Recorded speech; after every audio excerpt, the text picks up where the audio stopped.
Quebra do osso.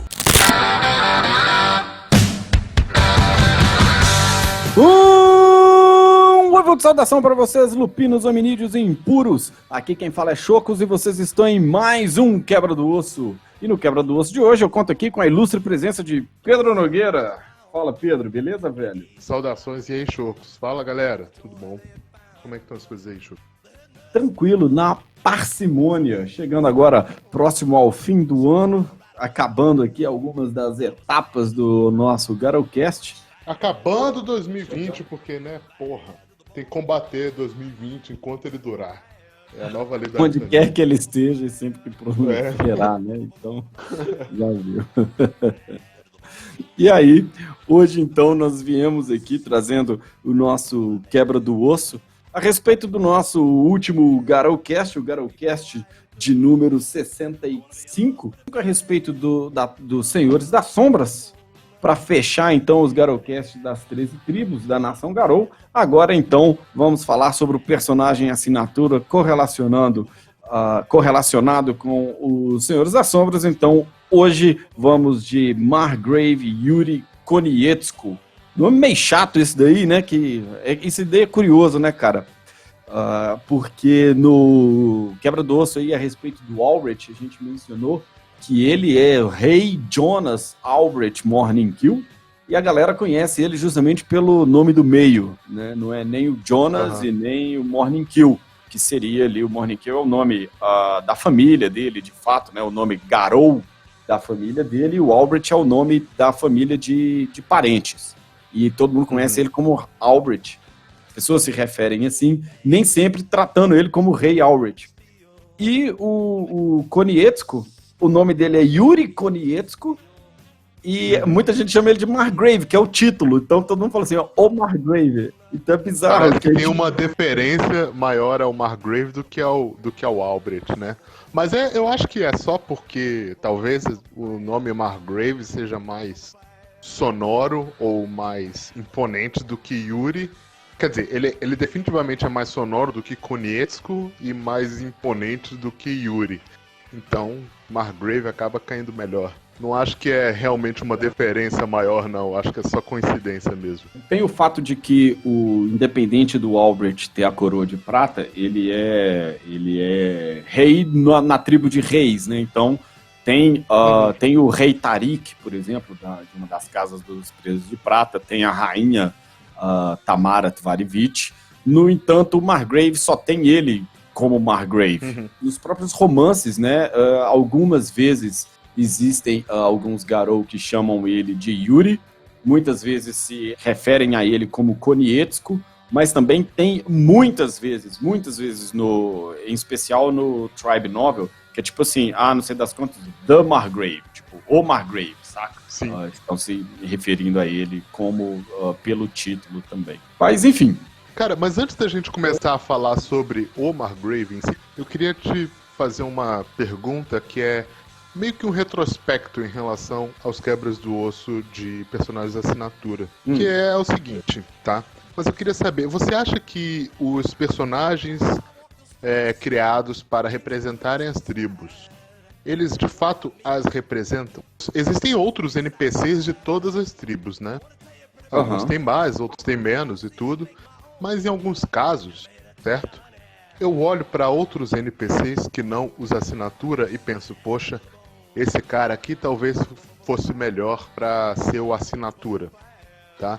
Eu penso isso em relação, por exemplo, aos Fianna. Eu não gosto do Ardhig lá. Como é que é o nome dele mesmo? Bronn Macfionn. Eu acho que a história dele é muito mais de um perdedor do que um cara foda para representar a tribo do Cervo, entende? Então acho que merecesse um outro cara. E beleza, eu tenho problemas com o Margrave, mas eu acho que ele representa bem os Senhores das Sombras. Ao mesmo tempo eu olho para outros NPCs e penso, ele podia ter essa característica de outro NPC que ele ia ficar ainda mais interessante. Eu acho que isso é verdade para alguns deles, tá? Acho que muitos dos personagens assinaturas, eles têm algumas características talvez meio insulares ali, assim, da tribo, mas que nem sempre eles representam ela. Sei lá, se a gente for pensar na Elizabeth Jane Reader, por exemplo, eu não acho ela uma representante tão pungente, talvez, dos andarilhos do asfalto. Acho que se tem uma coisa que é interessante nela é o fato de que ela é uma líder de parte do movimento dos andarilhos do asfalto, né? Ela ganha uma representatividade muito grande e ela é muito jovem. Então, assim, o que mostra que os andarilhos do asfalto eles têm uma constância de abandonar conceitos antigos, tipo da máfia. A gente tem que levar sempre em consideração, lembrar que as últimas coisas de lobisomem que elas foram, que elas andam com um cenário, aí a gente tem que excluir o W20, e se a gente está falando de 2000, então fazem 20 anos. Então, tem essa coisa aí da internet, essa coisa da tecnologia, dessa nova geração, mas, por exemplo, o conceito de, sei lá, de startup, não existia, saca? Você não tinha uma startup. Então, de repente, os andarilhos do asfalto, os novos andarilhos do asfalto, seriam esses caras aí, esses caras de startup, os caras que têm essas empresas aí de tecnologia, onde o amendoim é gratuito para os funcionários, tá ligado? Alguma parada assim. Então, eu acho que ela pega uma parte dessa coisa, dessa jovialidade dos andarilhos do asfalto, mas eu não acho que ela representa a tribo tão bem. O engraçado é que representar bem ou não a tribo não quer dizer que o personagem seja ruim ou desinteressante. Eu adoro a Jane Reader, mas eu também acho que poderia existir um outro personagem para ser a assinatura dos andarilhos do asfalto.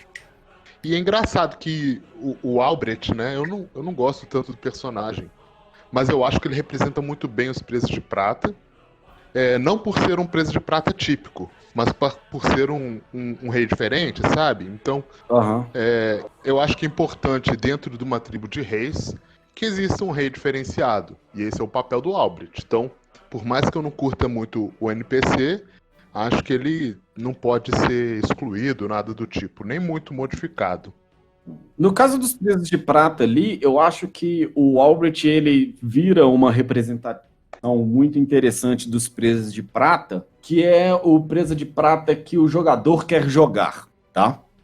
Exato. Você quer jogar o preso de prata que tem salvação para ele, ou você tá vendo a glória da tribo e você quer voltar aos dias antigos.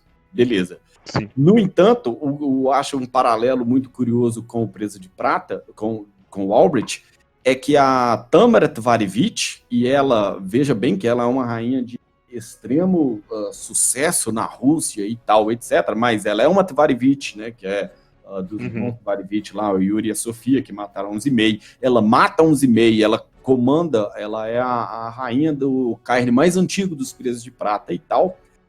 Ela não é doida, mas a situação da tribo dela ali tá em plena queda. Então, ela é a presa de prata que o livro traz a respeito da tribo, saca?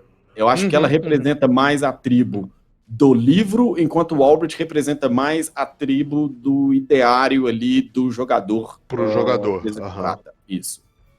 E aí, eu acho que o Margrave, ele estabelece alguma coisa nesse sentido, em que ele representa, eu acho que ele tem uma boa representação da tribo, sim, dentro desse aspecto político da tribo. Quando a gente estava falando dos Senhores das Sombras no Garrowcast, a gente, em um determinado momento, eu lembro de mencionar que a tribo ela ganha um viés muito mais político a partir da terceira edição, e, no meu entender, isso é completamente graças ao Margrave, com a aparição dele, tá? A gente vai, daqui a pouco eu chego lá.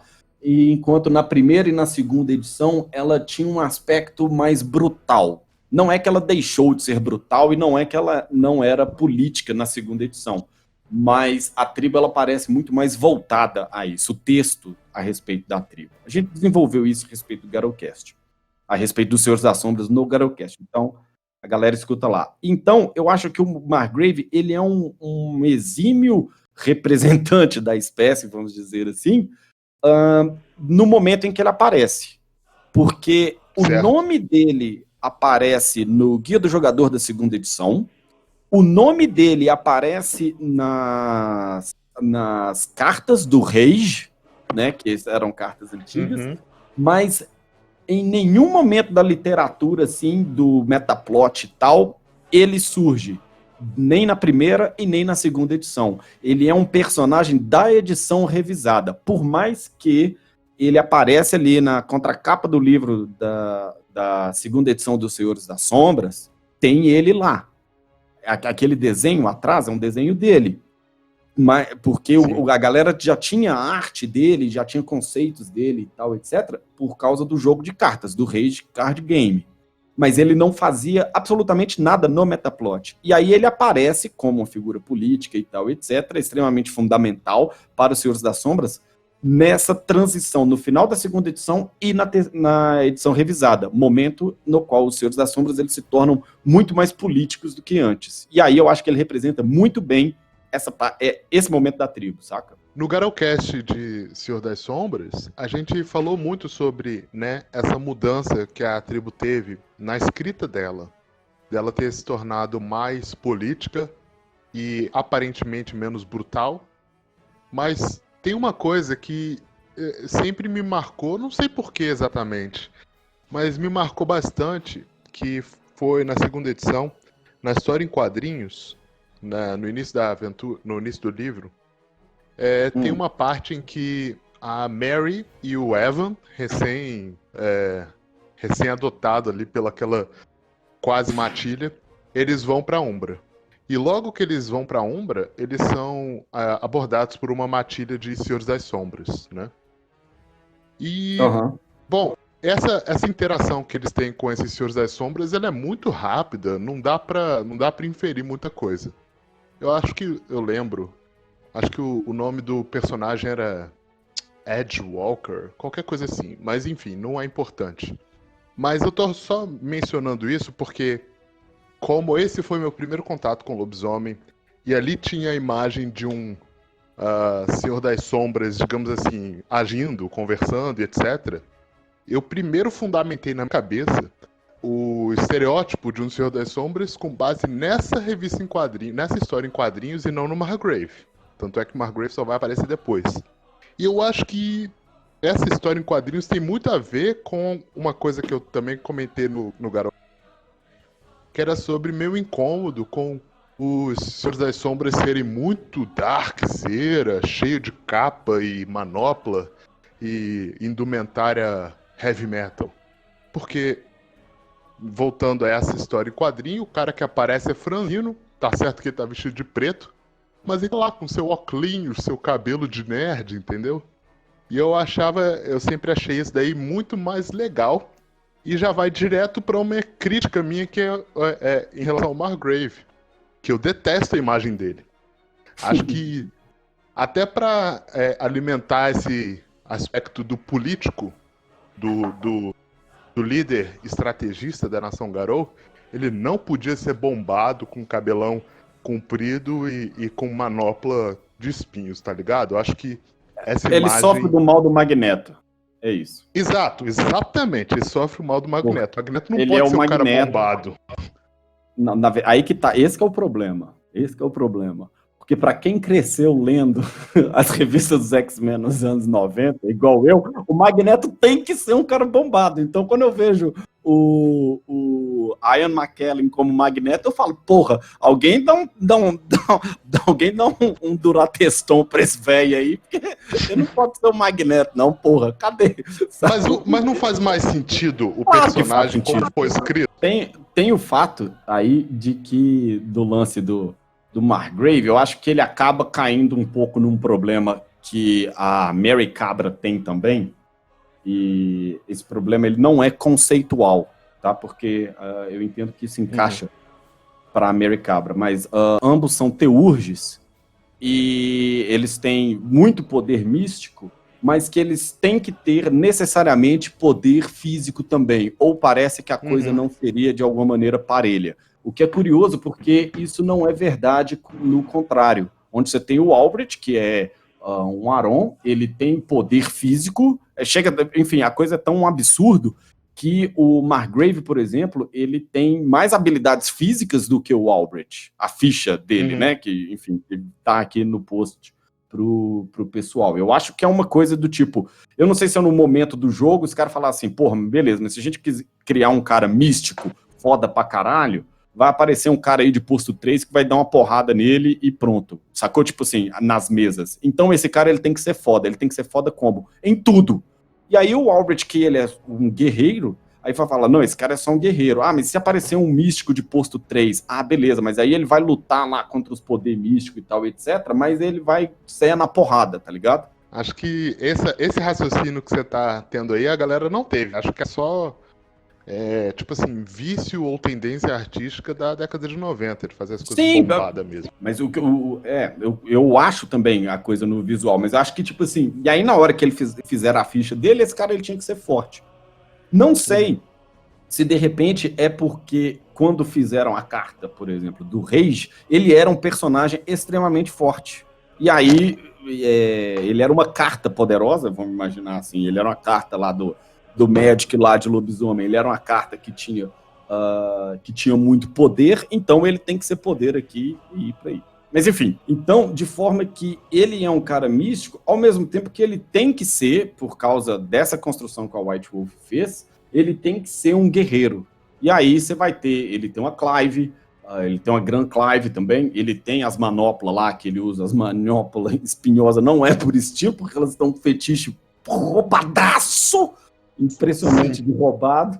Enfim, e aí aquela coisa... Mas não podia ser um anel, não podia ser um anel, né? Tinha que ser uma parada com espinhos e tal, pra ele parecer o Kerry King lá do Slayer. Ah, vá tomar no cu, velho. Tinha que ser por causa da coisa do Senhor da Sombra, que a White Wolf fica pegando e colocando a coisa Ed dentro dele, né? Então ele acaba incorrendo em iconografia, porque ele tem que ser guerreiro ao mesmo tempo que ele é místico. Eu acho que pode até ter algum ouvinte que vai argumentar assim: olha, aquela imagem é um artifício político do Margrave. E eu gosto dessa resposta, tá? Só que é um malabarismo pra gente justificar a aparência dele, porque em nenhum momento é dito que ele usa da imagem imponente pra, tipo assim, se valer perante os outros Garou. Mas seria uma explicação que faria lógica. Na verdade, isso aparece algumas vezes nos Tribe Novels, inclusive. Não, mas peraí. Eu não tô falando dele usar dons, eu não tô falando dele parecer imponente pela intimidação, tô falando dele ficar tensionando o Mook pra mostrar que ele é fodão. Ah, tá. Entendeu? Isso não vai ter. Isso daí seria um comportamento mais, sei lá, típico de um Creed Fenris, qualquer coisa do tipo. De qualquer forma, eu não ficaria incomodado se ele fizesse de fato esse tipo de coisa quando necessário, porque, bom, é uma estratégia de intimidação e de controle. E aí eu gosto. Mas, de fato, não está escrito nada nesse sentido. O que eu acho que acontece a respeito dele, em muitas vezes, é que, e aí, as comparações entre o Margrave e o Albert, elas vão ser sempre inevitáveis.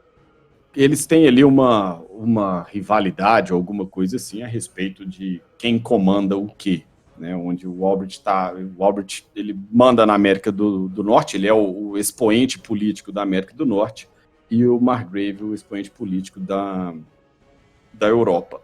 O que eu acho que, no entanto, acontece é que o Albert, ele é um herói em construção, ele é uma figura em construção, que a gente acompanha ele durante os livros.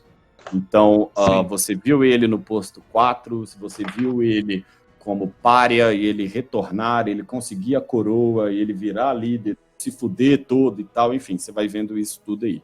O Margrave não acontece isso com ele. O Margrave, ele é uma figura pronta, onde ele surge... Pocadão. Onde ele surge já no posto 6, com aquela imagem e com uma história, uma ficha curricular por trás dele, né? É uma coisa que, por exemplo, nem com a Zizak acontece. A Zizak, você vê ela também como guardiã, como vigia do Caerne, enfim, como a Zizak, posto 6 e tal, etc. O Margrave, ele já vem com essa figura pronta. Então, as histórias, elas estão ali todas por trás dele e tal, etc. Então, toda vez que ele aparece, ele não... no texto, ele não se prova, porque tudo isso já aconteceu. Então, enquanto nos Tribe Novels você vê o Albrecht batendo cabeça, se mostrando ser digno, ou estar certo, ou estar errado, e ganhar o respeito das pessoas, dos outros Garou iguais a ele ali e tal, etc. Isso não acontece com o Margrave. Ele já é uma figura no cenário, ele já é uma figura estabelecida, então a primeira vez que ele aparece, todo mundo já respeita o cara. E aí ele anda pra frente e dá um peido, e todo mundo tá falando que o peido dele é cheiroso. E tudo que acontece, ele é intimidador, ele é respeitado, ele já é inteligente, e ele já é foda. Ele parte desse pressuposto, a história dele começa com esse cara sendo foda pra caralho. E eu acho que ele é um instrumento do cenário, enquanto um instrumento do cenário, do metaplot, enquanto o Albrecht é um instrumento da história. Ah, perfeito, entendi. E olha, entendeu? Eu quis trazer o visual, né, a imagem do Margrave para discussão, e essa comparação com o Albrecht, e na verdade com os outros personagens da assinatura, para ressaltar logo assim, no início da conversa, as duas coisas que eu não gosto no Margrave, que é justamente isso, tá? Ele tem esse visual badass e o fato dele já começar na história, digamos assim, pronto. Porque, de certa maneira, isso daí não demonstra um desenvolvimento de personagem. Só nos dá um personagem pronto.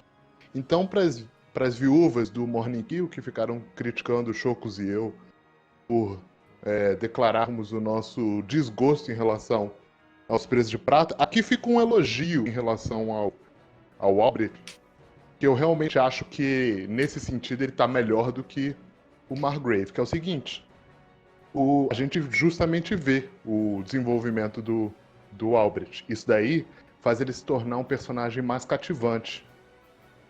Eu acho que ele tem vários motivos para não ser apreciado, mas com certeza esse não é um deles. Isso é bom. E isso é ruim no Margrave, porque a gente não acompanha nada do desenvolvimento dele. Ele só é foda. Ele é isso. Ele é um monolito dentro do cenário onde ele é intocável porque ele é foda. Tanto que nos cenários alternativos, assim, o Albrecht morre. Então aí a mulher quer matar o Albrecht vai penar pra fazer isso, e alguém vai e tira a pele toda, o Arcade vai e tira a pele toda do Albrecht e tal. Isso não acontece com o Margrave. O Margrave, tudo que ele faz dá certo. Por quê? Por que na minha cabeça tudo que ele faz dá certo? Porque você não está contando a história dele. Ele só é um instrumento do cenário.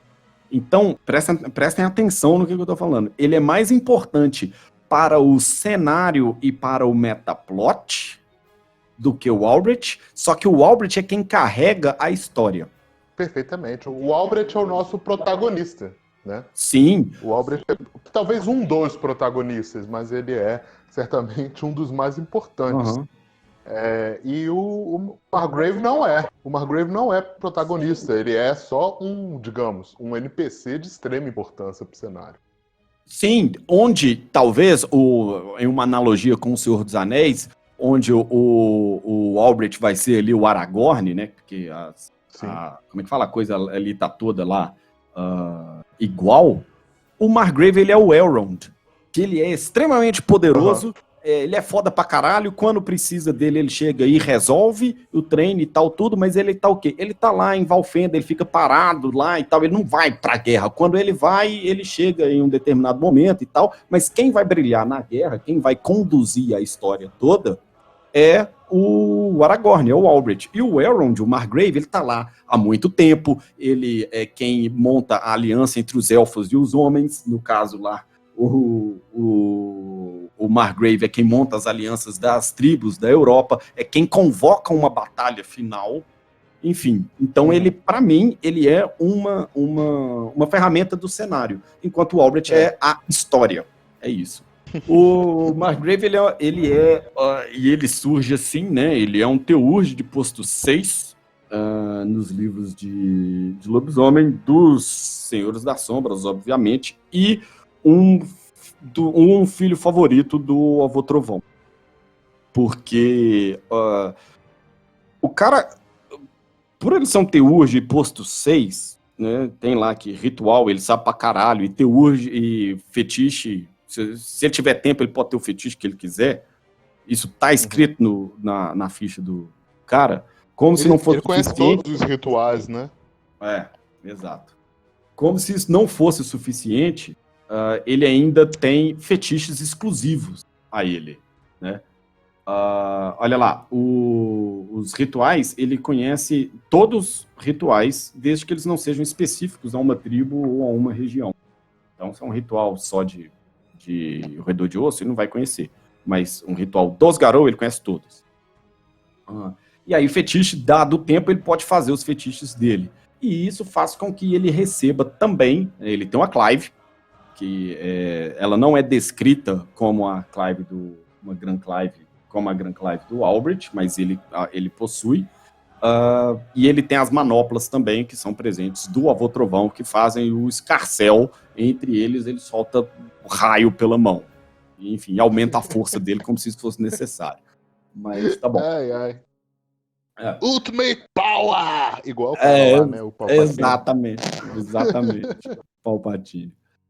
Ele tem isso. Além disso, ele tem um fetiche que ele usa no Last Battle, nos momentos finais dele, eu chego lá, que é um colar com o símbolo dos Senhores das Sombras. Mas a gente deixa isso na hora que tiver que chegar por lá. Ele pertence ou já pertenceu a algum campo? Senhor do Cume, né? Mas assim, na verdade, não tem isso na ficha dele. Ele é um Senhor do Cume, a história dele toda e tal, etc. Mas ele não participa de nenhum campo. Ia ser, inclusive, muito bizarro dentro da história dele, uma vez que ele ele vai criando mecanismos para deixar a tribo dos Senhores das Sombras extremamente forte. Então, unificada, né? E unificada, exato. Então ia ser meio bizarro ele declarar apoio. É claro que nos fanfics, vamos dizer assim, não ia ser nenhuma surpresa um Senhor da Sombra, o líder dos Senhores das Sombras, fazer parte de uma sociedade secreta, claro. Porque ele tem, inclusive no cânone, ele tem os segredos dele dos Senhores das Sombras. A gente chega lá. O Margrave, cara, e aí aquela coisa do soldado que a gente estava falando, o soldado místico, é bizarro, porque ele o pai dele era um Senhor da Sombra de renome na Alemanha, e o pai dele tinha essa esperança de que ele, o filho dele, o Yuri, no caso, que ele uniria as tribos dos Garou ali pro Apocalipse. E o próprio pai dele tentou fazer isso. Ele tentou unir as tribos dos lobisomens na Europa após a Segunda Guerra Mundial. No caso, sem sucesso. A mãe do Margrave, ela é uma parente dos senhores dos presos de prata, tá? E ela tinha meio que uma ideia, assim, de que ela foi aquela coisa meio que numa tentativa de que as duas tribos, elas diminuíssem a separação entre elas. Essa ideia de que ela poderia ser a ponte entre as tribos é uma ideia da mãe, né? Não é algo que veio dos Garou, certo? Não. Era a mãe. A mãe esperava, ela torcia para que isso acontecesse. Algo que não aconteceu. Né? E algo que é um pensamento que faria sentido para um parente que não entende a realidade dos Garou para entender que isso é impossível, né? Verdade. E aí ele cresce com essa instrução do pai, né, de que, olha, você tem que deixar os Senhores das Sombras fortes e unir as tribos da nação Garou, porque só assim que a gente vai conseguir destruir a Wyrm, vencer a Wyrm ou qualquer coisa do tipo, né, imaginando que o pai dele é um veterano da Segunda Guerra Mundial, né, da Alemanha e leste europeu que sofreu pra caralho. Então, acho que dá para você imaginar o pai dele com um pouco desse estresse pós-traumático. Deve ter incutido essa coisa no menino, né? Enfim, ele fica com isso na cabeça e ele começa a treinar para tudo, né? E aí aquela coisa, tipo assim, o que você faz? Eu vou ser o Batman aqui agora, eu vou treinar tudo, vou ser inteligente, vou ser carismático e vou saber lutar. E beleza. E aí ele passa e ele herda o título do pai dele, de Margrave, e ele combate a Wyrm antes mesmo da primeira mudança. E aí isso é muito bizarro. É o White Wolf antigamente, né? Sem ter muita certeza do que estava escrevendo.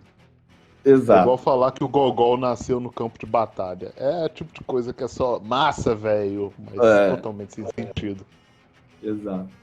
E aí, quando ele tinha 20 anos, o Yuri Konietzko ele já era uma lenda. Não o posto, pelo amor de Deus, gente. Mas ele já era uma lenda entre os garotos. Isso aqui pra mim é o quê? A White Wolf cortando caminho, saca? Por quê? Claro. Porque não é importante ele com 20 anos, ou ele depois, ou ele qualquer coisa. Só é importante ele na hora que ele aparecer pra nossa edição revisada de Lobisomem Apocalipse. Então, tipo, foda-se, esse cara ele era uma lenda, e é isso aí, e boas. E assim, faz todo sentido do ponto de vista do escritor que já no início da história dele ele fosse uma lenda, uma vez que ele vai ser apresentado no estágio final da capacidade do poder dele. Né? Então, pô, se o cara já vai aparecer fodão, ele já era fodão antes, entendeu? Porque isso daí sedimenta a ideia dele ser, tipo assim, algo superior aos demais, aos Reds Garou. Sim.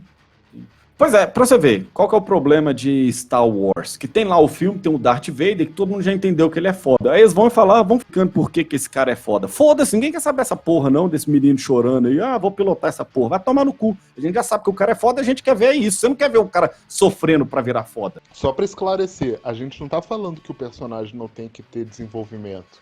Afinal de contas, eu acabei de elogiar o Albrecht por isso e apontar esse defeito no Margrave. Mas, como o Margrave não cumpre o papel de ser o protagonista da história, ou tá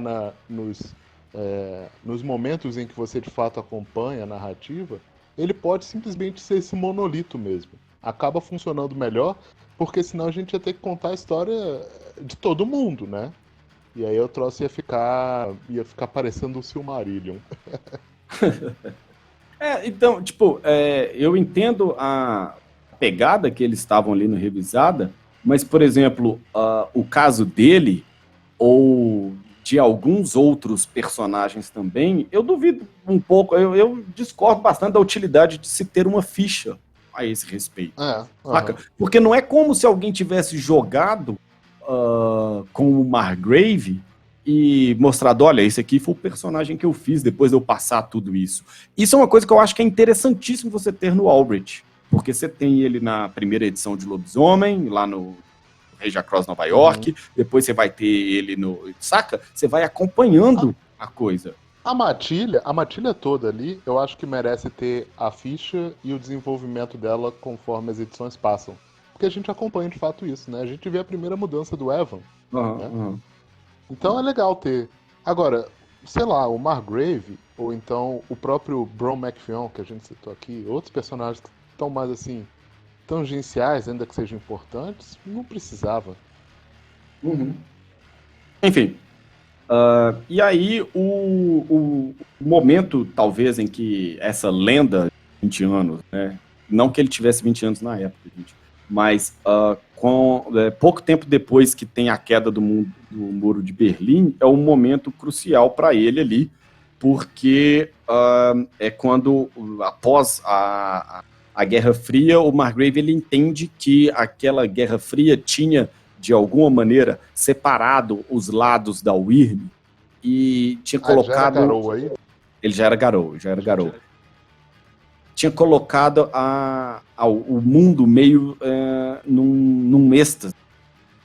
E aí agora, sem isso, não ia ter mais. Então, tipo assim, era aquela... A Guerra Fria, por mais complicada que ela tenha sido ali, em especial ali na região dele, né, que é o leste europeu e tal, era como aquela calmaria antes da tempestade. E aí agora que isso acabou, tipo assim, agora fudeu, agora a gente já teve a Segunda Guerra, a gente entrou numa Guerra Fria, e aí agora o pau vai torar. Então esse é o momento em que eu preciso fazer o necessário. E aí, ele já tinha esse respeito, a gente não fala exatamente como, mas ele une os Senhores das Sombras sobre a bandeira dele, em especial por conta dos avanços que ele tem dentro da seita do Céu Noturno, do território do Céu Noturno. Ele começa a travar uma batalha muito intensa contra os vampiros daquilo ali, e isso coloca ele na posição de líder incontestável dos Senhores das Sombras. Vale lembrar de quando um líder dos Senhores das Sombras ele é incontestável, isso não quer dizer que ele não sofra desafios, mas que, tipo, todo mundo começa a escutar o cara, e é isso daí. E ele vai fazendo as suas manobras, e aí dentro de uma manobra, porque ele é esse elemento político, que é a primeira vez que ele aparece, que tem no Guia do Jogador, que eles falam que a respeito dos Senhores das Sombras, que um Senhor da Sombra de grande poder, Margrave Yuri Konietzko, ele tem mandado Corvos da Tempestade para todos os Senhores das Sombras para que eles se reúnam na seita do Céu Noturno. E que os Peregrinos Silenciosos dariam um olho para saber o que esse cara tá querendo fazer. E aí ali é o momento em que ele junta os Senhores das Sombras todos e ele acaba com o movimento Lazarita, ele caça os Máscaras e a Sociedade de Nidhogg. Porque o Apocalipse chegou e a gente precisa fazer alguma coisa. Eu gostaria que fosse mais expandido, mais descrito como é que foi essa articulação dentro da tribo para ele se tornar esse cargo-chefe, assim, sabe? Essa liderança incontestável.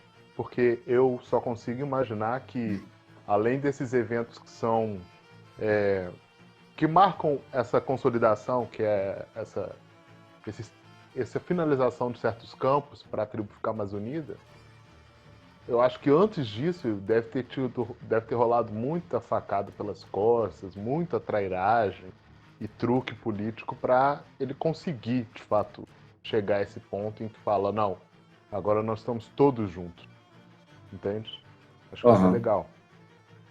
No Tribe Novel, menciona que ele não gosta do... Ai, meu Deus. É o cara da seita do Brooding Sky, da seita do céu ameaçador, alguma coisa assim, da Rússia. Enfim, eles falam sobre ele não gostar do Senhor da Sombra, do Krainer da Rússia, porque ele se acovardou, ele se isolou, enquanto o resto das outras seitas eles estavam travando batalhas na Cortina das Sombras, né? Seguindo a Tâmara. E aí esse cara, ele é meio inimigo político do Margrave dentro dos Senhores das Sombras. Mas, pois ia ser bem interessante se tivesse essa expansão pra gente ver esse xadrez político que rolou dentro da tribo e ver quais foram as manobras, as trairagens para ele alcançar o poder. Mas ele chega lá, destrói... Edward Sankirter. Ah, o cara que ele não gosta. O cara da Sociedade de Nidhogg é o Sankirter. Ah, mas é claro que não vai gostar da Sociedade de Nidhogg. Complicado, né? Mas enfim, mas eles se atrapalham. Ele determina o fim do campo que eu gosto bastante, que é o movimento Lazarita, mas eu não acho que isso é um problema. Porque, de novo, eu entendo a motivação dele, e o campus deixar de existir faz mais sentido para a história. Então tudo bem. Mas acho legal o fato deles terminar os Máscaras, por exemplo, né? Realmente faz sentido para que a tribo se torne mais unida e que também tenha digamos assim, um verniz de simpatia perante as outras tribos da nação Garou, né? Mesma coisa se a gente pensar nos Espadas de Heimdall, nos Krishfens, né? Os Krishfens precisavam exterminar aqueles caras porque eles estavam corrompidos, etc. Mas também por uma questão de relações públicas. Senão, as outras 12 tribos iam chegar exterminando os Krishfens, passasse algum tempo. Porque, afinal de contas, dentro da tribo existe um campo tão terrível quanto aquele. Então, eu acho que faz muito sentido para essa consolidação do poder que os Máscaras, que a Sociedade de Nidhogg, etc., fossem mandados embora. O World of Rage, inclusive, fala a esse respeito, de que ele, no lugar onde ele sabe, na geografia onde ele estava e tal, que ele entende que, tipo assim, que o Apocalipse, ele tá muito mais perto ali na Europa do que nos Estados Unidos. A Europa não tem mais regiões selvagens e tal, e etc. Então, tipo, o Apocalipse lá chegou. E ainda mais pós-Guerra Fria e tal, aquela coisa, né? Tem uma parte lá da Europa que perdeu a Guerra Fria. Então, no caso, vamos... Então... E bem, então... ele é também o filho de um cara que lutou a Segunda Guerra. Faz todo sentido pensar que o Apocalipse já tá lá, né? E aí ele entra nessa, tipo assim, porra, então ele consolida o poder dele entre os Senhores da Sombra, com grandes campanhas aí, no caso, contra o vampiro e tal. É, inclusive, curioso isso, porque fala que as tribos são inimigas e tal, as tribos não, fala que os seres são inimigos, né, os vampiros, os lobisomens e tal. E aí, assim, no background dos Senhores das Sombras, aí o Margrave saiu destruindo ninhos de vampiro. Aí, tipo, passa e sai, varrendo as coisas todas. Mas, enfim. E aí, a coisa que eu falo do cenário, a gente não tem isso, mas quando ele aparece, os Senhores das Sombras, eles formam uma aliança nos Balcãs entre os Senhores das Sombras, as Fúrias Negras e os Garras Vermelhas, isso graças ao Margrave, e ele consegue fazer com que as Fúrias Negras não sejam tão sectárias, e ele consegue, tipo, né, dentro da como é que fala? Dentro dessa aliança, obviamente, e fazer com que os Garras Vermelhas não sejam tão, talvez, fanáticos com a coisa. O que vai mostrando essa habilidade dele. E a coisa funciona bastante. Ele vai usando as habilidades das 3 tribos, coordenando esses ataques, e eles vão purificando os Balcãs e tal, e isso daí. Essa aliança, ela vai ser muito importante no metaplot, porque a partir daí o Margrave ele começa a unir as coisas. E onde que está essa importância? Ele quer trazer os Fianna para essa aliança. Quando você lê o livro de Tribo dos Fianna, tem lá uma Senhora da Sombra visitando os Fianna para aprender sobre eles. Ela é uma mensageira do Konietzko, porque ela vai encontrar com o filho do Luar. E aí, quando você está lendo o livro do Andarilho do Asfalto, tem alguém que recebeu grana na Elizabeth Jane Reader, tipo assim, você não pode decodificar Gaia. E ela recebe uma grana e tal, e depois você vai descobrir que o Margrave que está por trás disso, porque ele está querendo trazer os Andarilhos do Asfalto para dentro dessa aliança. No Tribe Novel, tem um filho de Gaia extremamente poderoso, que seria o caminhante da Aurora, que ele tem grandes poderes de cura da Terra.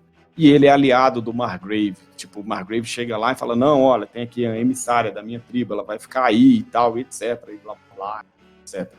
Então, essa aliança dos Balcãs sedimenta que ele coloca ele como uma figura política importante que ele é dentro da nação Garou e permite que ele abra o controle dele ali a esse respeito, colocando ele, de fato, agora ele é relevante não só para os Senhores das Sombras, mas ele é relevante para a nação Garou dentro da Europa, como um todo. Existe alguma explicação de por que os Fianna estavam nessa posição aí de serem um desafio que o Margrave precisava superar? A explicação é por causa do Ardrig, que ele é o Bron Macfionn, que ele tá doido, e aí o motivo pelo qual o Margrave ele se aproxima do filho do Luar, não do Ardrig, que só quer saber das fadas. Sobre o castelo de cartas, essas manipulações políticas que você tinha falado, isso aí é importante ressaltar, que é no Apocalipse, no livro de cenário alternativo. Então, isso não é uma realidade, isso é uma alternativa de que o Ardrig, ele é morto e os filhos do Luar vira o Ardrig. E o filho do Luar já é um aliado do Margrave. Tá? Ele já é, de fato, um aliado do Margrave. Mas a parte alternativa é de que o Margrave quem mata indiretamente, naturalmente, é ele quem mata o Ardrig Fianna, porque ele fala, a gente tem que eliminar esse cara para os Fiannas entrarem na guerra. E aí ele manda matar o cara, põe na conta do Papa pro Ardrig. Mas isso é um cenário alternativo. Isso durante o metaplot, isso nunca aconteceu. Eu só consigo supor que tenha sido intencional o fato deles colocarem o Fianna aí, porque, olha só, a gente tem a história do Margrave, ele buscando união primeiro entre os Senhores das Sombras, eliminando os campos, etc., e depois entre as tribos, o que é ótimo para ele se tornar esse líder que ele quer ser. Mas aí ele tem que encontrar dificuldades nessa jornada.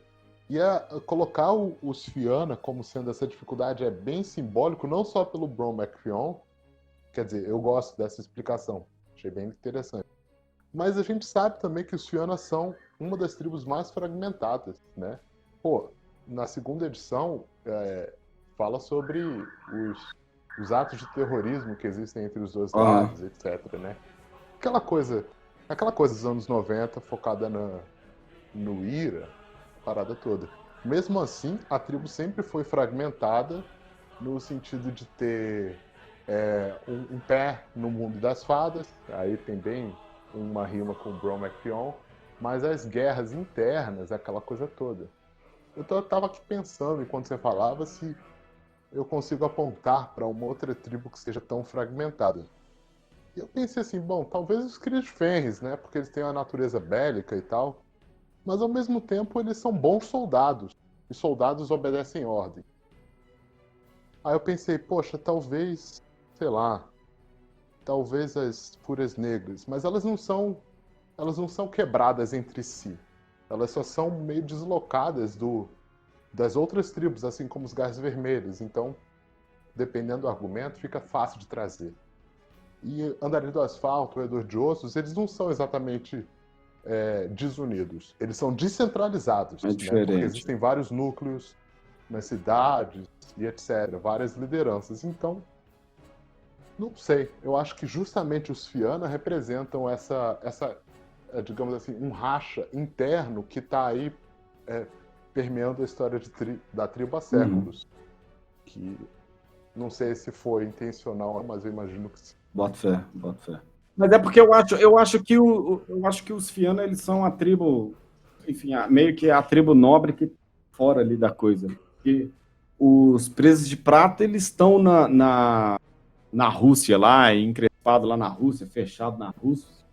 E aí tem os Cria de Fenris, que são os soldados, como você disse. E aí sobra os Fianna. E tem o caso do Bron McFionn, que é uma coisa aqui, e eles são divididos justamente porque não tem líder, e eles têm os problemas dos parentes, e o líder quer saber das fadas ainda por cima. Então, saca? Acho que combina. Uhum. Faz sentido mesmo, né? Achei interessante também que ele tenha sido, talvez nesse cenário alternativo, a pessoa que mandou matar o Bron McFionn. Bem Senhor da Sombra. Eu também gosto. Sobre o cenário alternativo, é curioso porque não se fala do Margrave, como eu disse, ele não tem uma participação, né, no caso do metaplot. Você vai ter que ir para os novels mesmo, para poder entender, acho, um pouco ele. Eu acho que ele é um personagem muito solto, ele é muito importante, ele é muito relevante, mas você não vê a coisa acontecendo a respeito dele. Você não vê ele em ação, você não vê porra nenhuma, saca? Você não tem nenhuma ideia, assim, da personalidade dele. Ele é tipo o Feanor. Tipo, né? Isso. Pro Senhor dos Anéis. Ele é importante pra caralho, mas só que você não precisa saber dele pra história funcionar. A diferença é que o Tolkien escreveu a respeito do Feanor. Enfim.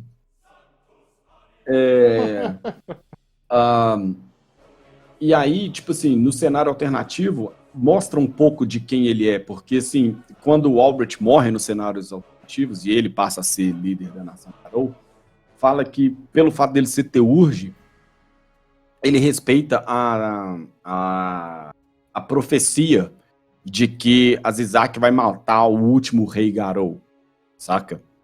Então, diferente do Albert, ele não sai à caça dela. Ele entende, ele sabe que quando ele a enfrentar, ele vai morrer. É isso. Por quê? Porque uma profecia, ele é um teurge. E ele entende que as profecias são verdades, sacou? Então ele usa dessa profecia como parte da estratégia dele. Então ele vai ele vai atacando outros lugares e tal, etc. Obviamente, quando eles entram em combate, ela mata ele.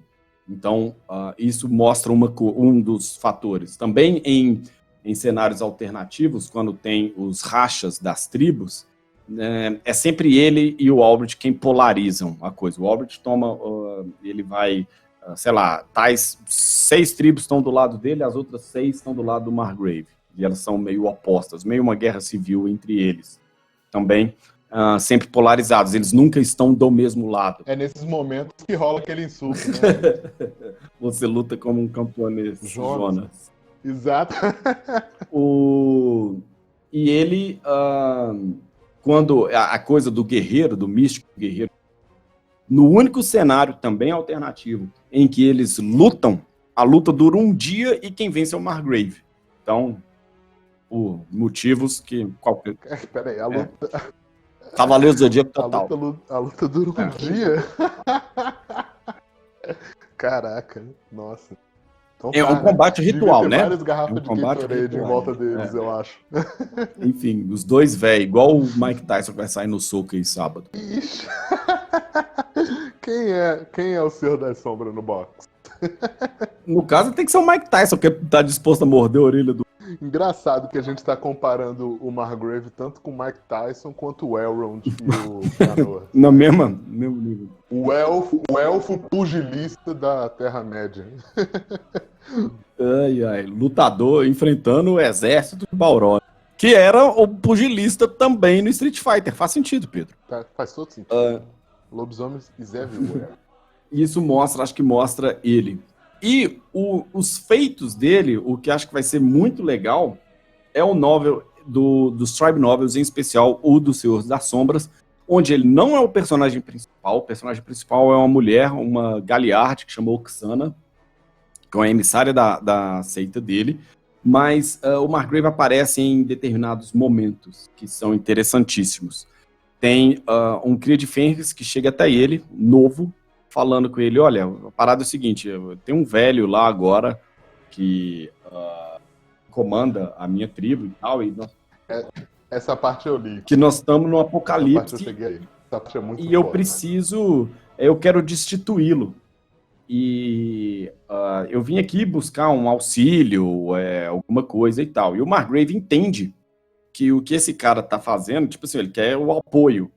Aí ele fala assim, olha, mas se eu te ajudar, se eu fizer qualquer coisa, você não tá me falando isso, mas os seus anciões me chamam de escrupuloso, de usurpador e qualquer coisa, não é verdade? Ele é verdade. Se eu te ajudo, eu estou sendo tudo isso que eles falam de mim. A minha ajuda é, volta e escuta o seu alfa. Porque esse velho lá, que quer fazer as coisas segundo a tradição e tal, blá, blá, blá, blá, blá, esse cara tem muito para te ensinar. Volta e escuta. Eu tô indo pra guerra. E quando eu for pra guerra, eu vou precisar de caras igual você. Então, ele é habilidoso num sentido, e é uma coisa que falta bastante ao Albrecht, porque o Albrecht, ele é o cara meio... ele é o personagem que ele vai fazer. Quente, né? Não, e não só isso. O Albrecht é ele quem tem que fazer as coisas. Né? Até porque ele tem a condição de herói. Ele é o herói de ação. Ele é o herói de ação. Ele é o cara que vai agir. E aí, além disso, tem uma coisa que é muito engraçada, que tem um Galiard que vai para lá, que ele tá doido para ver o Margrave em ação, porque ele tá compondo uma música pro Margrave, uma canção. E o Margrave tá puto com isso. Não quer saber desse cara e tal. E até uma hora que ele fala pro escudeiro dele, não é escudeiro, não, ele fala lá pro senescal lá da seita. Tudo bem, fala com esse cara que eu vou sair com uma matilha, nós vamos caçar uns vampiros, não sei aonde, fala com ele pra ir com a gente. E aí o cara vai e monta uma canção. E aí o senescal se pega em um determinado momento, ele se pega cantando um refrão sobre o Margrave. E ele fala, nossa, né, tipo, porra, não posso fazer isso que eu vou encontrar com o Margrave, não posso chegar lá cantando a música desse cara. O problema é que o próprio Senescal falando, eu já ouvi o Margrave, como é que fala? Cantando a melodia. É claro que o Margrave preferia ser escalpelado, ter, tipo assim, todos os dentes arrancados ou qualquer coisa do que admitir de que ele tá cantando a música do cara. Mas, enfim, isso acontece. Legal. Porque deu uma humanizada no personagem, né? E isso acontece o tempo inteiro nos novels, porque mostra que ele não tem interesse numa coroa, por exemplo, porque aí é aquela coisa que ele quer se provar que ele não é egocêntrico nesse sentido. Mas, ao fazer isso, ele está justamente se provando extremamente egocêntrico. Que, tipo, eu sou poderoso, eu sou líder porque sou eu, não porque eu tenho qualquer objeto. Saca? E aí ele fica tentando, eu não quero esse cara cantando, eu não tenho tempo pra isso e tal, mas ao mesmo tempo ele deixa o cara. E, enfim, e vai mostrando ele a posição de poder que ele tem em relação a Karen Jaldotti. Porque é uma das poucas coisas que eu lembro de ter gostado bastante, é da forma que ele usa o Mephi, saca? Como quase mais do que um mensageiro, o cara é quase um mercenário do tá na mão dele. E tem... Acho isso bacana. E tem no novel, tem duas coisas, que tem o encontro dele com o Albrecht e o segredo que ele esconde dos Senhores das Sombras, que é uma coisa muito interessante que mostra, sim, como que ele é um exímio representante da tribo. Porque é uma trama. O primeiro livro, já falei isso mais de uma vez, o primeiro livro, para mim, ele é o melhor. Curiosamente, ele é sobre os Senhores das Sombras e sobre os Cris de Fenris, mas é porque ele é um livro da tribo. Não porque é dos Senhores das Sombras, porque todos os outros, eles pegam um personagem da tribo e falam daquele personagem. Então, o livro da tribo o novel, né, o Tribe Novel, dos Peregrinos Silenciosos, é sobre o Mephi, não sobre os Peregrinos Silenciosos. O dos Senhores das Sombras não é sobre o Margrave, a personagem principal é a Oxana e não é sobre ela. É sobre a tribo, porque aparece uma porrada de Senhor da Sombra fazendo um tanto de tramóia, fazendo coisa. A mesma coisa acontece com o Cris de Fenris. Mas o fato do livro do Senhor das Sombras, não ser focado no Margrave, reforça aquilo que a gente estava dizendo. Ele é um plot device, né? Ele não é um personagem para ser jogado, para ser encarado como, sei lá, o exemplo que você poderia se espelhar para fazer um personagem. Ele tá noutra alçada desde que ele nasceu. Ele é tratado como uma lenda desde antes da primeira mudança. Quem mais tem essa condição? O Gogol. O Gogol tem essa condição e ele também não é um personagem, entre aspas, jogável, não. E aí, essa personagem, essa Oxana, ela tá no meio, ela é emissária na seita do Gaia que consegue curar a Terra. Ela é emissária do céu noturno e ela tá articulando várias coisas. E aí é ela quem chega através nos Senhores das Sombras, através dela que eles descobrem que o Arcade comandou um cara da Wyrm e que ela consegue habilmente colocar isso a favor dos Senhores das Sombras. Tudo o que acontece ela consegue deixar a favor dos Senhores das Sombras. E ela vai na seita do céu noturno, ela conversa com o Senescal e o Senescal lá da seita do céu noturno, né, do Margrave. Essa personagem, essa Oxana, ela é interessantíssima, na minha opinião. Tá? Ela é um personagem muito mais interessante do que o Margrave, a personagem em si. E aí ela chega lá e o Cordal, que é o Senescal, fala com ela, não, sinto muito, o Margrave não consegue te encontrar agora e tal, ele tá ocupado. Enfim, beleza, você falou comigo, eu vou passar pra frente e tal. Aquelas coisas que as Assembleias das Sombras dos Senhores das Sombras são entre poucos Senhores das Sombras. Ela fala ali com ele reconhece o renome dela, e o Senescal fala, não, beleza, vai ser cantada, você pode ficar tranquila e tal, mas é isso aí, você só falou comigo, você não falou com mais ninguém te viu entrar aqui na seita, ótimo, porque a gente não quer que ninguém saiba que a nossa seita, ela tem uma infiltrada lá com os filhos de Gaia. Beleza? Beleza. Tchau, tchau. Beleza, a mulher vai embora. E aí, na hora que ela vai embora, ela pega um caminho diferente, ela sobe e ela encontra com o Margrave, porque o Margrave tinha um segredo do próprio Senescal, tá ligado? E aí ele fala lá com o Senescal, não, e aí? O que é? Ela, não, eu falei isso, e além disso tem outras coisas. E ela passa um recado pro Margrave. Margrave, não, tá ótimo. tá tudo bem com você, tá tudo bem. E aí, no final, spoiler, ele termina saudando, então, a Oksana, que é filha dele. E ninguém sabe. Oh, que bacana. Então, ele tem todo um plot e uma trama por conta disso tudo. E aí eu acho que isso mostra bastante quem ele é, saca? Como o Senhor da Sombra em si. Não só como um lobisomem poderoso aí. Uhum. E aí tem ele e o Albrecht, que eu já falei isso uma vez. O Albrecht chega lá falando, nós vamos fazer aqui. Opa, que bom que você chegou aqui, né, na frente dos anciãos tudo. Que bom que você chegou aqui e tal, porque realmente a gente precisava aqui de um americano para ensinar a gente o que é que a gente vai fazer. Mas e aí, você quer fazer isso como? A gente vai chegar lá e vai bater. Mas você vai bater como? Você sabe as fraquezas do bicho? Você sabe disso? Né? E ele caga o Albert inteiro, que fica puto. Tipo assim, nossa, essa porra desse cara. Me senti um bosta aqui e tal. Mas ainda assim o Margrave ainda fala com ele, não, mas ó, a gente não tá dispensando. Faz isso, faz aquilo e tal. E põe o Albert para fazer qualquer coisa. Mas, tipo, meio que humilha o Albert na frente dos velhos. E aí depois, no dia seguinte, o Albert fica puto. E no dia seguinte ele fala, nós vamos fazer isso, nós vamos fazer aquilo. E vai ser assim, vai ser assado. Vocês já ficaram aqui tempo demais. E ele endurece o jogo com o Margrave. Então, tipo, o Margrave ganha dele num dia, ele ganha do Albert no... O Margrave ganha do Albert num dia, o Albert ganha do Margrave no outro.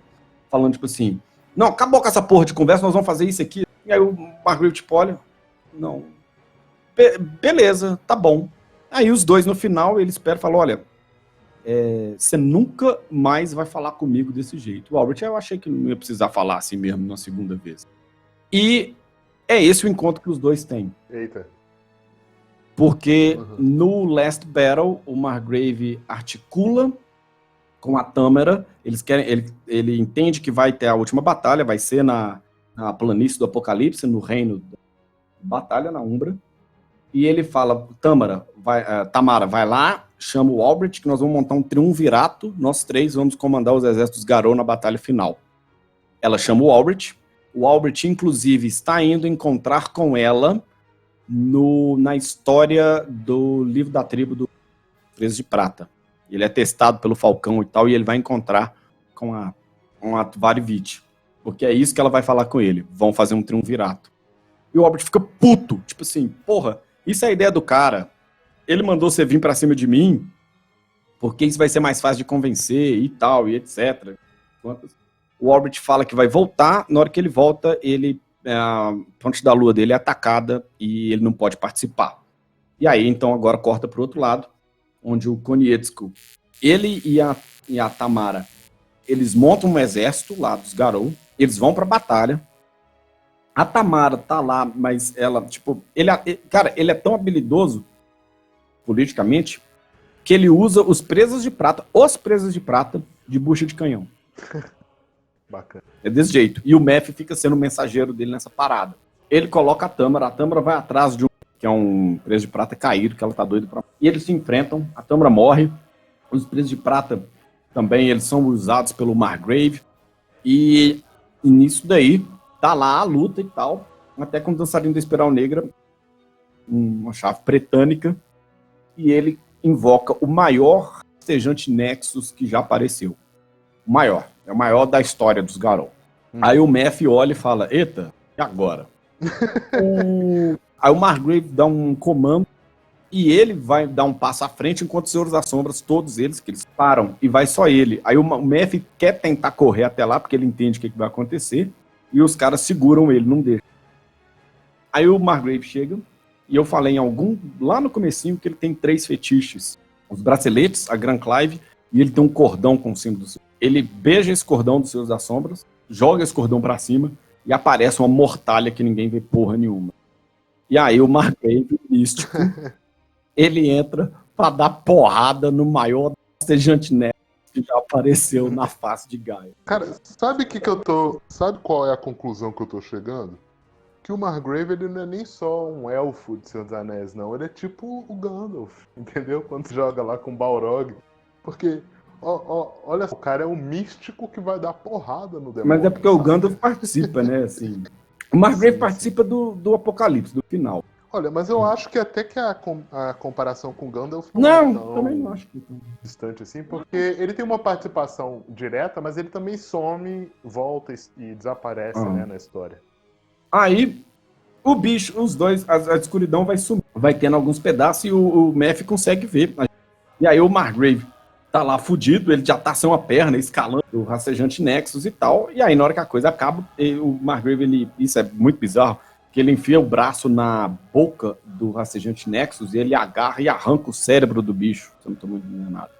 E o rastejante Nexus, enfim, ele é um bicho, um broide e tal. Ainda assim, parece que sem cérebro, que fica na cabeça, onde você tem acesso através da boca. Aquela fisiologia bem conveniente de aliens.